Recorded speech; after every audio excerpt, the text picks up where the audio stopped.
Ovaj spomenik je osmislio neki cinik i postavljen je iz ironičnih pobuda da se prebaci međunarodnoj zajednici, ma šta taj pojam značio, kako nije pomagala neke Sarajlije onako i onoliko kako i koliko su oni očekivali. Sarajlije koje su u ratu bile pod kontrolom armije RBih, koje su primale humanitarnu pomoć od Merhameta, Caritasa i La Benevolencije, su imali mnogo više hrane nego mi koji smo primali humanitarnu pomoć od Dobrotvora. Njima je ova konzerva bila nešto što su oni smatrali hranom za kućne ljubimce. Evo na primjeru moje članske knjižice Dobrotvora može se vidjeti koliko se često dobijala hrana za vrijeme cijelog tragičnog sukoba u regiji.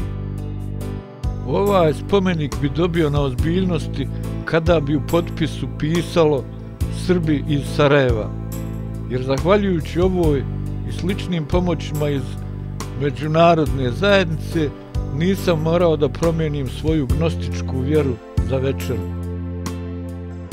Mada da se ja pitam, ja bih ovaj spomenik preličio tako da ova konzerva liči na burebaruta sa fitiljem kojeg potpaljuje ta nekakva međunarodna zajednica. Tada bi ovaj spomenik bio mnogo stvarniji i bliži istini nego sada.